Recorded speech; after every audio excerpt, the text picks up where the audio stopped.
सुप्रियाताई, खासदार संजयजी राऊत, त्याचप्रमाणे उपस्थित असलेले नसीम खानजी, सर्व उपस्थित असलेले सर्व पदाधिकारी आणि सर्व सर्व नेते मंडळी, सर्व व्यासपीठ आणि आपण उपस्थित सर्व बंधू आणि भगिनी, आजची ही सभा 16 तारखेची आता खऱ्या अर्थानं 2 महिने कशी झोडाझोडी करायची याची रंगीत तालीम सुरू झालेली असं म्हणलं तरी वावगं ठरणार नाही. एक अत्यंत चैतन्य महाराष्ट्रामध्ये दिसतं, एक वेगळं स्वरूप महाराष्ट्रामध्ये दिसतं आहे. आम्ही महाराष्ट्राचा दौरा केला, काही गेलो, प्रचंड गर्दी सभांना आपल्या होते आहे. काँग्रेसच्या सभेला ज्या पद्धतीनं काँग्रेसचा विजय म्हणतात तसा महाविकास आघाडीचा सुद्धा विजयाच्या घोषणा लोक देत आहेत. हे फार महत्वाची गोष्ट आम्हाला पाहायला मिळालेली. खरं एक गोष्ट आहे, या सरकारवर तर आरोप करावा तेवढे थोडेच, परंतु पहिली गोष्ट आपण चांगली केली की लोकसभेच्या निवडणुकीमध्ये प्रचंड विजय आपण मिळवला. एक संदेश देशाला देण्याचं सुद्धा काम कोणी केलं असेल तर महाराष्ट्रानं केलेलं आहे. लोकशाहीवर ज्यावेळेस आघात होतो, राज्यघटनेवर ज्यावेळेस आघात होतो, त्यावेळेस आपली जनता कशी पेटून उठते हे दाखवून देण्याचं काम महाराष्ट्रानं केलेलं आहे. हे दिसतं आहे की अहंकार, कोणाचा अहंकार झाला असेल, कोणाचा गर्व झाला असेल, घमेंडी कोणी बनला असेल आणि त्या पद्धतीनं राज्य सत्ता जर वापरणार असतील ते, तर ती घमेंड जिरवण्याची ताकद भारतीय जनतेमध्ये आहे आणि याचं नेतृत्व महाराष्ट्र करत असताना आपण सगळ्यांनी दाखवलेलं आहे. सगळ्या स्वायत्त संस्था तुम्ही गुलाम करून टाकल्या सत्तेच्या, त्यांचा वापर तुम्ही केला, राजकारणाकरता केला. हे जनतेला मान्य नव्हतं. ज्या पद्धतीनं केंद्र सरकार आणि भारतीय जनता पक्ष ज्या प्रकारचा कारभार त्यांचा 10 वर्षात झाला, याला अत्यंत चांगलं उत्तर हे भारतीय जनतेनं दिलेलं आहे. त्यामध्ये महाराष्ट्राचं कौतुक हे सगळ्यात भारतामध्ये होतंय, हे नाकारता येत नाही. खरं आहे की महाराष्ट्राचा आवाज आता केंद्रामध्ये गेलाय, पण एक गोष्ट तुमच्या लक्षात आली की नाही मला माहित नाही, जो आवाज केंद्रामध्ये गेलेला आहे आणि पार्लमेंटमध्ये जे प्रतिनिधित्व आपण दिलेलं आहे, सुप्रियाताई तर होत्या, त्या आता सगळ्यात सिनियर आहेत, वंदनाताई चव्हाण आहेत, प्रियंकाताई चतुर्वेदी आहेत, त्या सिनियर, आता रजनीताई पाटील आमच्या मराठवाड्याच्या आहे. पण त्याबरोबर आम्ही आणखी वर्षाताईची जोड मुंबईला पाठवलेली आहे, प्रणितीताई शिंदे पाठवलेले आहेत, शोभाताई बच्छाव पाठवले आहे, प्रतिभाताई धानोरकर पाठवले आहे. सगळ्या वाघिणी आहे, तुम्हाला एवढं सांगतो. इथं वर्षाताईंनी खूप चांगलं सांगितलं. आता तिथं पार्लमेंटमध्ये कळतच नाही की कोण सत्ताधारी आहे कोण विरोधी आहे. त्या सत्ताधाऱ्यावर पूर्णपणे स्वार होण्याचं काम, हबीब होण्याचं काम या सगळ्या मंडळींनी केलेलं दिसतंय. भाषणं काय सुंदर पद्धतीने भाषणं करतायत, फाडून खातायत ते भारतीय जनता पक्षाला आणि त्यांच्या सरकारला. आपल्याला हे दिसलं की राहुलजींचं पहिलं भाषण जे झालं, अक्षरशः ती किती इंचाची, 56 इंचाची छाती होती काय, आता किती इंचाची वाटायला लागली.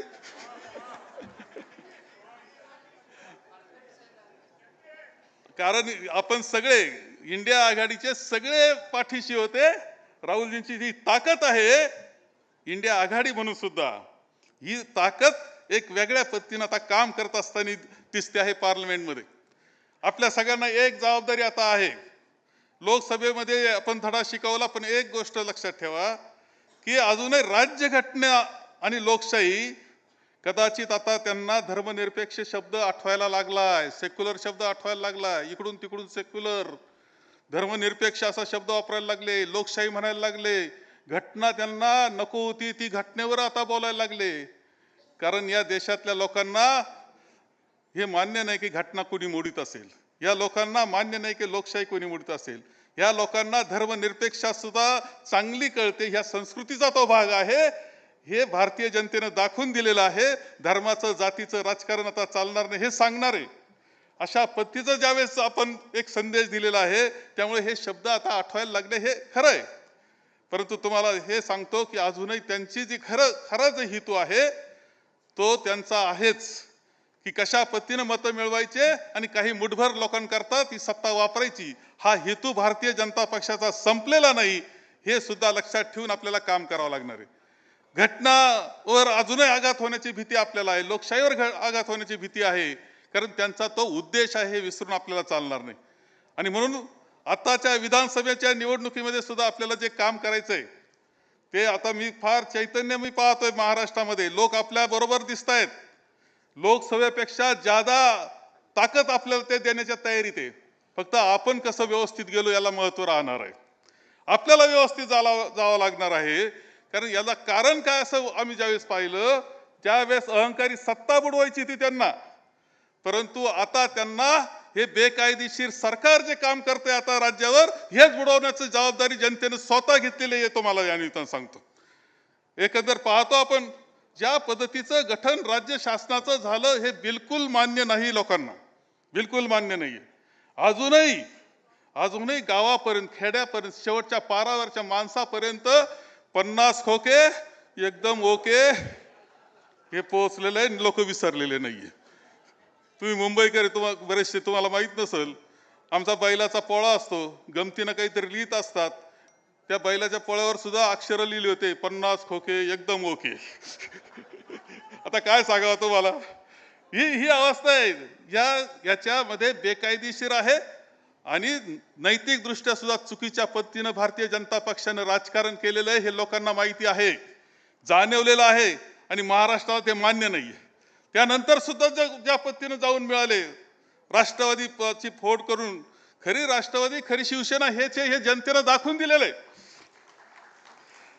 परंतु ज्या पद्धतीने जाऊन मिळालेत आणि ती सगळी नामावली तिथं तयार झाली, सगळ्यांच्या चौकशा थांबाव्या म्हणून आणि सत्ता मिळावी म्हणून ते सत्ता लोलूप होऊन गेलेले, ही परिस्थिती बिलकुल महाराष्ट्राच्या जनतेला मान्य नाही. हे सरकार मान्य नाही. हे बेकायदेशीर सरकार हे जनतेचं मत आहे. आपल्याला जावं लागेल, सांगावं लागेल आणि आपल्याला आणखी जनतेबरोबर घ्यावं लागेल. ही जबाबदारी आपल्याला पुढच्या ज्या कालखंडापर्यंत निवडणूक आहे त्यापर्यंत पार पाडण्याची जबाबदारी आपल्या सगळ्यांची सांगेल. या सरकारचा कारभार ज्या पद्धतीने ते बेकायदेशीर आहे तसा बेकायदेशीर कारभार चाललेला आहे. शांतता सुव्यवस्थेचं वाटोळं झालेलं आहे. इथला आमदार एक पोलीस स्टेशनला जातो गोळीबार करतो, असा इतिहास कधी नव्हता. तो आता घडत असताना आपल्या सगळ्यांना दिसतोय. आता घडतोय की एक आमदार जातो पोलीस स्टेशनला गोळीबार करतो. अंमली पदार्थाचा हैदोस चाललेला आहे. धनदांडग्यांचे पोरं लोकांना गाड्या घालायला लागल्याने हे वाचवायला जात आहेत. ही शांतता सुव्यवस्थेची प्रश्न आपल्याला पाहतोय. परवाची एक गोष्ट आहे, बदल्यांमध्ये प्रचंड घोटाळे चाललेले आहेत. प्रचंड पैसा उभा करण्याचा कार्यक्रम चाललेला आहे. भ्रष्टाचाराचा अतिरेक झालेला आहे आणि ते मंत्रालय त्याचं केंद्र आहे. एका डीसीपीची तुमच्या बदली झाली, मुंबईच्या एका डीसीपीची बदली झाली 13 तारखेला आणि 13 तारखेला सकाळी बदली. दुपारी त्याला सांगितलं का तुझी जागा आहे तिथं तू जाऊन थांब, चलचा. त्याची लगेच कार्यमुक्ती, ते सुद्धा सक्तीनं. आणि पुन्हा काही तासामध्ये ती बदली थांबल्याचा निरोप सुद्धा पुन्हा लगेच पत्र, परत लगेच निरोप. यामध्ये पूर्णपणे आर्थिक घोटाळे चाललेले आपल्याला दिसतात. जमिनीचे जे उद्योग आपण सगळ्यांनी सांगितले, कुर्ल्याची एवढी मोठी बहुमोल जागा जमीन, अरे तुम्ही दिली, त्याचा ठराव काय नेमका जर विचारला, ठराव काय केला तुम्ही नेमका कॅबिनेटमध्ये झाला का, त्याचा ठराव सापडत नाही. एक ओळ आहे फक्त, 4 शब्दाची एक ओळ. त्याचा आधार घेतला. कुर्ल्याची एवढी बहुमोल हजारो कोटीची जमीन घशामध्ये रिडिरेक्नरच्या 25% दरानं घातली. ती परत घेण्याची सुद्धा व्यवस्था नाही का, तुमचं झालं सगळं रिडेव्हलप परत, असं काही नाही. हे कायमची दिली. हे कसं चाललेलं आहे. आणि तुम्ही खूप नावं घेतले वर्षाताईंनी, पण वर्षाताई वरळी जी डेअरी आहे आरेची, आणि जी बहुमोल जागा आहे ती आता किती महत्वाची जागा आहे, तिच्या बाबतीत सुद्धा गुप्त बैठका सुरू आहेत. कशी ती जिरवायची, कुठं जिरवायची, कशी जिरवायची, त्यातून पैसा कसा उभा करायचा, हे चित्र पूर्णपणे दिसतंय. भ्रष्टाचाराच्या अनेक गोष्टी आपण सांगू शकतो. महागाई प्रचंड वाढलेली आहे. युवकांमध्ये प्रचंड बेरोजगारीचा प्रश्न निर्माण झालेला आहे. त्याकडे ह्या सरकारचं लक्ष नाही. आणि बहिणा लाडकी नाहीये, यांना सत्ता लाडकी आहे, हेही आपण सगळ्यांनी लक्षात ठेवले पाहिजे. आणि या सगळ्या याच्यावर एकच उपाय, सरकार बदलणं.